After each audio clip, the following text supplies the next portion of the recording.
Alrighty, so hi everyone. I know it's been a couple weeks since I've posted anything, so it's actually been a couple weeks since I've really been able to video. And this is I videoed a little bit, probably 3 weeks ago, 2 or 3 weeks ago, and it just wasn't the content that I wanted. I didn't have the right shots and whatnot, so I figured I might as well wait a little bit and try to produce something a little bit quality for everyone. So yeah, September 26th. I had my birthday party for, it was on a birthday party. Had a little family get together for my birthday and my brother's birthday, which we are pretty close in days in September. So that day I ended up actually selling a cord of firewood to a guy, and he came and picked it up that day. That was a full cord of oak.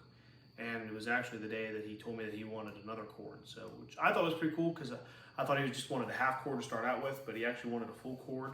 It was a little bit of a time-consuming thing to try to get all oak, and it wasn't completely seasoned. So I told him that. He was all right with it. He had said that it would have plenty of time to dry by the time he was going to burn it anyways. So anyways, he came and picked it up that day, and I also ended up totaling my buggy, my side-by-side that day. So the Wolverine X2 is no more. It's now the insurance companies. Pretty much what happened was that day I was taking my cousin for a ride on the buggy, and then I took my cousin's daughter for a ride on the buggy. Then my younger brother asked me if he could take a ride with his girlfriend. So they took the buggy up to the well pad. And as they were coming up the hill, like towards my house, up at the well pad on Well Pad Road, he ended up turning into one of the fields that had just been cut for silage, and the ground was pretty hard packed. So when he made a left-hand turn, it ended up catching, which it was kind of facing downhill. So it threw the buggy to the right-hand side and ended up smashing the roll cage over to the left.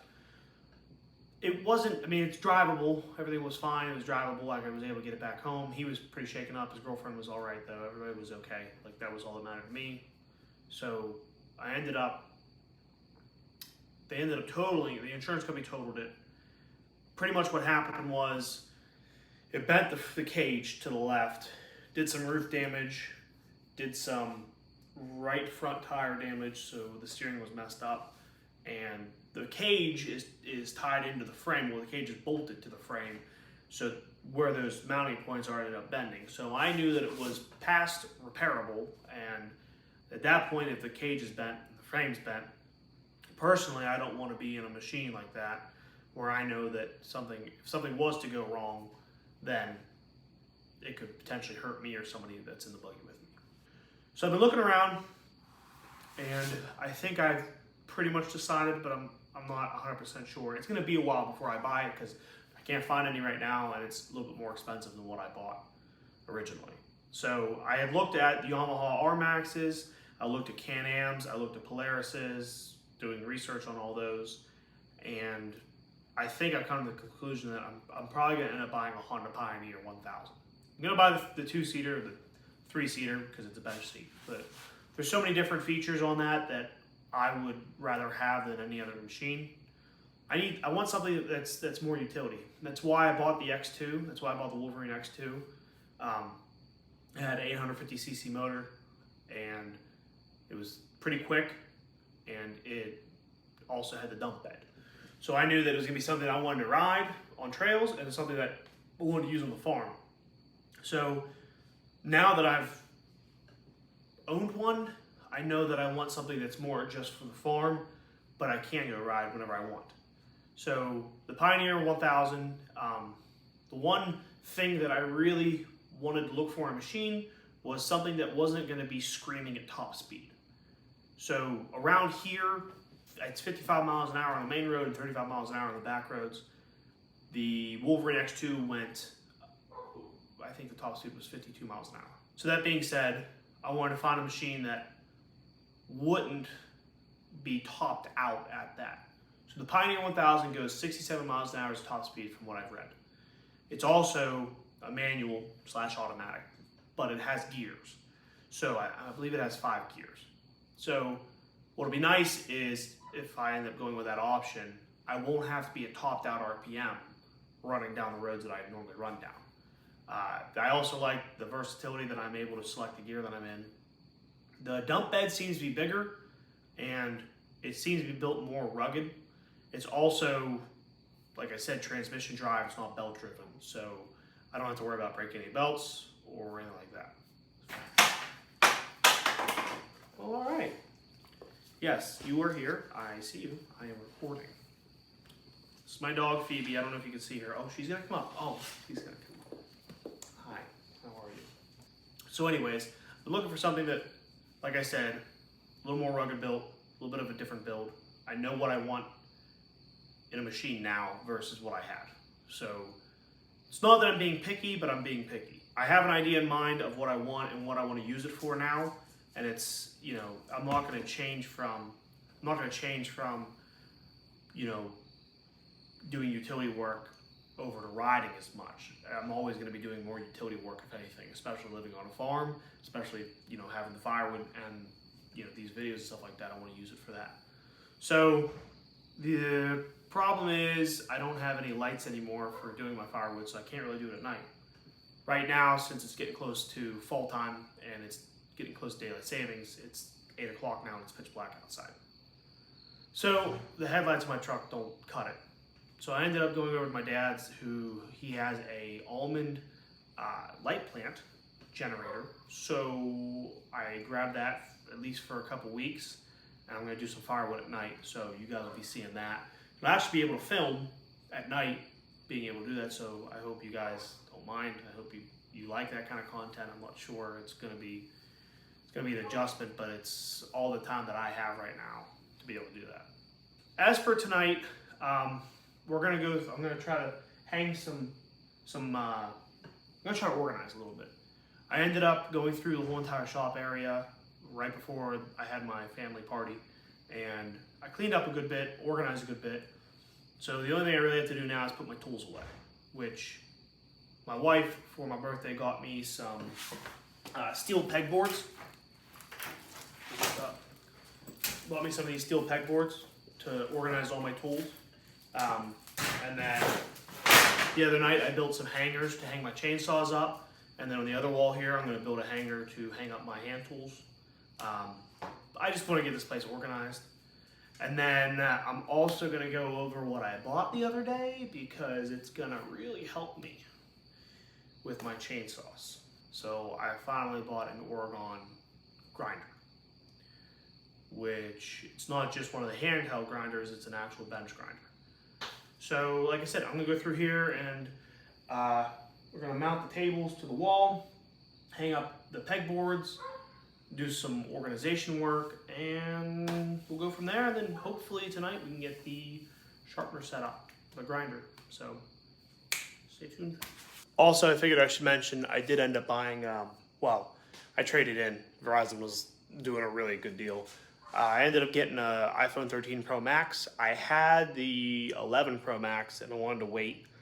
The 12 was nothing very special, but the 13 seemed pretty awesome, especially the extended battery life and all that kind of stuff. So camera seems to be a good bit better. I'm going to be filming on cinematic mode for this video and see how it looks. I might not do it all the time. Normally I record in 4K 30 FPS, but we're going to try it like this because I think it looks cool.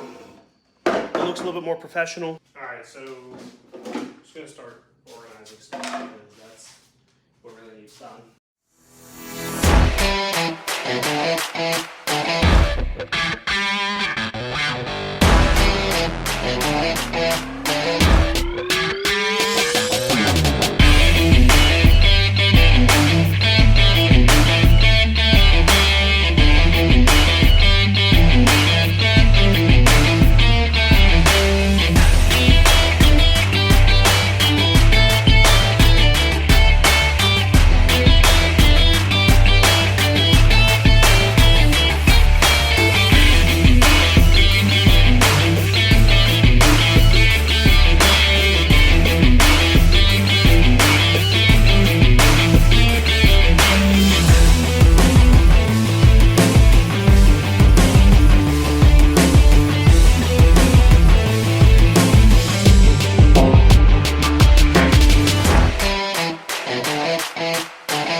disgusting.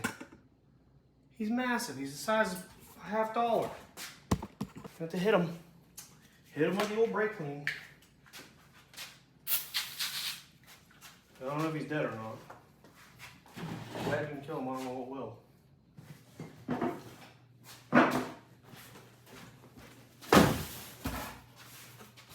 Alright, so this is my new Oregon 520 bench chain grinder. Just bought it the other day. I figured that it would be a good tool to have, considering it takes me a while to sharpen one chain. And it's not that I can't get better at it. It's just, for me, it's easier just to do this, considering I have limited time, very limited time to do firewood or cut or anything like that. So pretty much what I'm gonna do is I'm gonna go through setting this up, and then I'll probably end up using it tomorrow or the next day, whatever, but it'll be in this video. So that being said, pretty much this is something that my dad has had for tens of years, and his was obviously older. This one's new. His might be a little bit larger than this one. The only other one that they had larger than this is the 620, and it was hydraulically assisted clamp. So this red lever here clamps your chain in place when you're going to sharpen. I guess the largest one has a hydraulic assist, so you just push a button and it clamps it, which is pretty neat, I agree. So pretty much we're gonna go through setting this up. I had a chain grinder like this style, but it was a Chicago Electric. It was a Harbor Freight one. My brother got it for me, and I appreciated him getting it for me, and he knew though that it wasn't gonna do everything that I needed it to do.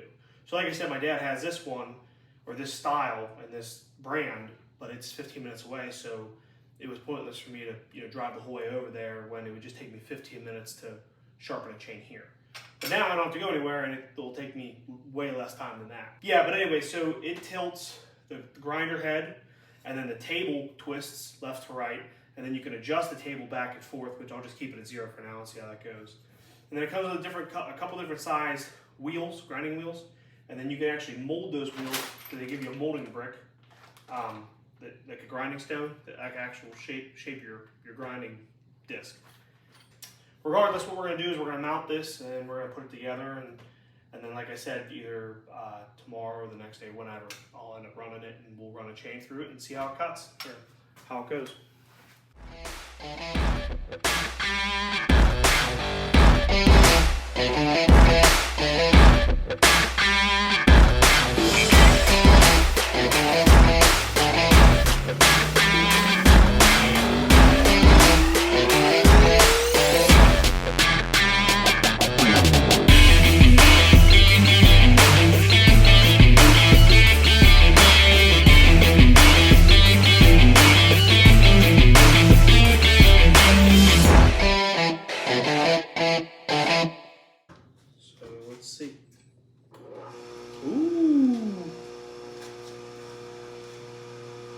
Very nice. I'm excited. What time is it? I don't know what time it is. All right, well, unfortunately it's 10 o'clock and I have to go to bed because I have to work in the morning, but tomorrow or one of these nights we're gonna try this out whether I want to. And we'll just see how fast we can sharpen a 32-inch chain. I'm sure it'll go pretty quick, which is exciting. All right, everyone. Well, that's it for tonight. Thank you for tagging along, and thanks for listening to everything. And like I said, that looked really nice. I'm really happy with everything. I'm happy that the tables are mounted now. I'm happy that the grinder is actually installed. There's some more stuff I want to do in the shop here. Well, I call it shop, but it's just the basement. But there's some more stuff I want to do. We'll get to that another night. But for now, I'm going to go to bed, and probably next time we'll grind some of these chains and we'll cut some firewood. So see how it goes. All right, everyone. Good night.